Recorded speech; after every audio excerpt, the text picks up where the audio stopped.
हमारी ये यात्रा शुरू हो रही है। हम मुख्यमंत्री भूपेश बघेल के साथ एक चुनाव प्रचार पर जा रहे हैं। कई कॉन्स्टिट्यूंसी में वो जा रहे हैं और हम ये देखेंगे कि आखिर जनता उनको किस तरीके से उनकी बातें सुन रही है, उनकी बातों को समझ रही है। आज दिन भर हम उनके साथ रहेंगे इसी हेलीकॉप्टर में।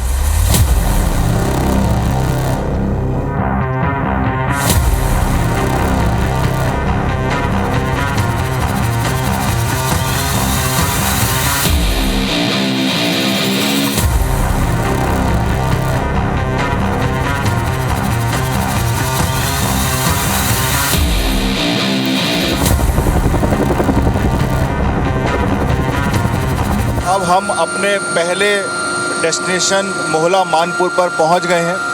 हेलीकॉप्टर यहां पर अब लैंड हुआ है।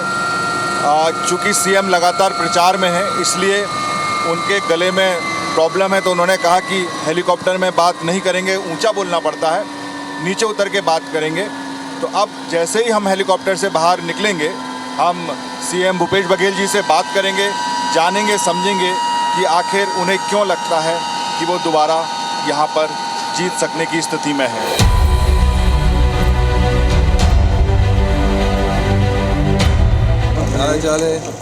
सब बढ़िया भैया, आपका आशीर्वाद।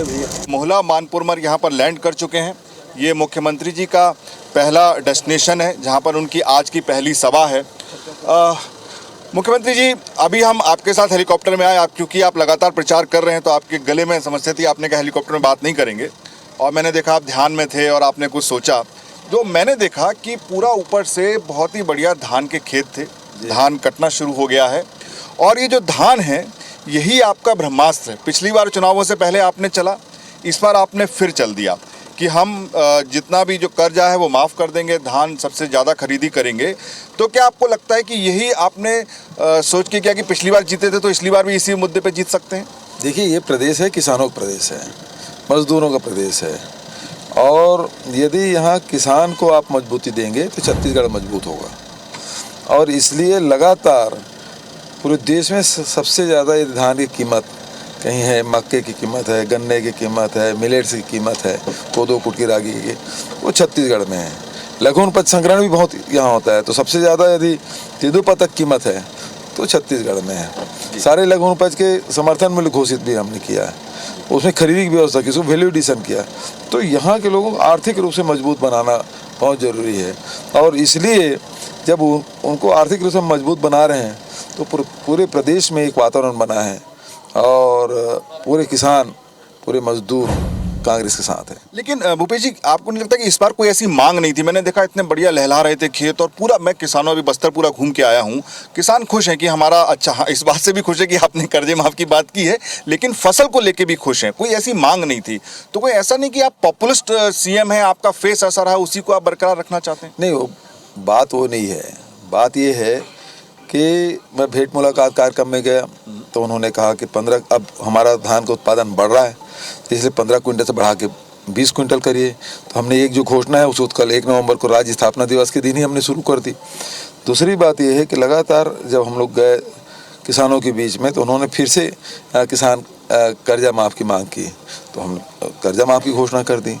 तो ये जो जितने भी कार्यक्रम हैं उससे लोग लाभान्वित हो रहे हैं और यदि किसान की जेब में पैसा जाता है तो मजदूरों के पास भी जाता है, व्यापारी के पास भी जाता है और पूरे अर्थव्यवस्था है वो सुदृढ़ होता है। लेकिन मुख्यमंत्री जी, ऐसा नहीं लगता कि जैसे अगर चूंकि आप धान पर इस तरह की जो देते हैं कि पूरा खरीद लेंगे और कर्जा माफ़ करते हैं, अगर मल्टीपल क्रॉप करें यहाँ पे, क्योंकि आपने अभी खुद ही कहा कि कोदो कुटकी होता है और मिलेट का तो इस साल पूरा ईयर मनाया जा रहा है, इतना लोग, और छत्तीसगढ़ में तो खासकर बहुत है, काफ़ी चीज़ें आपके बस्तर में होती हैं जंगलों में, अगर कुछ ऑल्टरनेट क्रॉप लगाएं, क्योंकि अगर धान पे आप करते हैं वो धान ही उगाएंगे, तो आप ऐसा लगता है उसको प्रोत्साहन देना चाहिए? नहीं, मिलेट्स, देखिए मिलेट्स में जब हम लोग इसके घोषणा की, खरीदी की, तो उस समय ये पूरा मोहला मानपुर, राजनांदगांव से लेके कांकेर, बस्तर और उधर फिर आप कवर्धा चले जाइए, सरगुजा चले जाइए, इधर कोदो कुटकी खूब होते हैं लेकिन कोई खरीदी होती नहीं थी।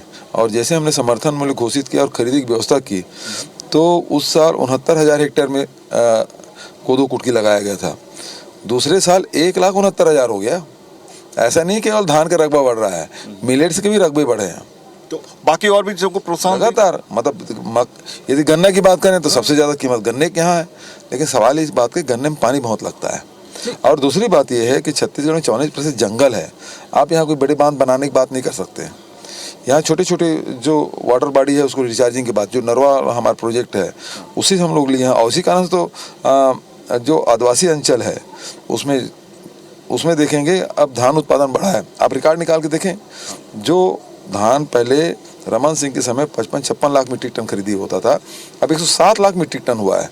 तो ये जो बढ़ा है, रकबा भी बढ़ा, उत्पादन भी बढ़ा है, तो ये सब ट्राइब बेल्ट में ही बढ़ा है।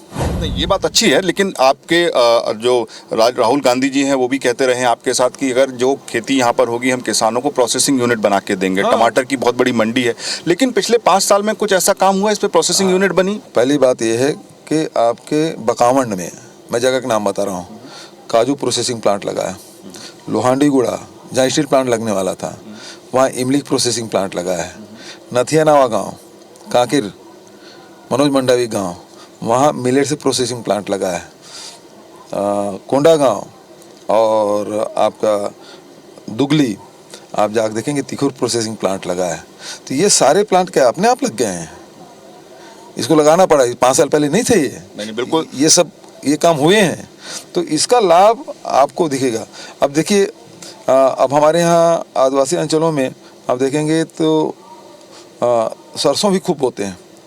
तो हमारे जो गौठान हैं उसमें हमने एक्सपेलर दे दिया, उनको कच्चा खानी दे दिया। सारे जो स्व सहायता समूह की जो बहनें हैं वो बढ़िया से सरसों पेराई करके सरसों तेल बेच रहे हैं। आप किसी भी गौठान में पता कर लीजिए।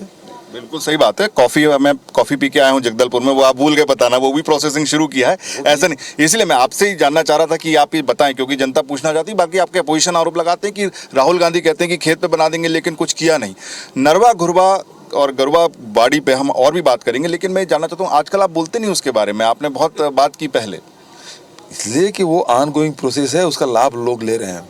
गौठान 10,500 हमने बनाए, 10,250 है वो संचालित हो रहा है। और उसमें से 66% जो गौठान हैं वो अब स्वावलंबी हो चुके हैं।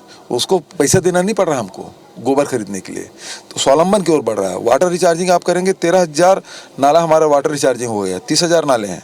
तो लगातार हमारी कोशिश चल रही है, वो ऑन गोइंग प्रोसेस है, वो सब जान रहे हैं कि पूरा होगा।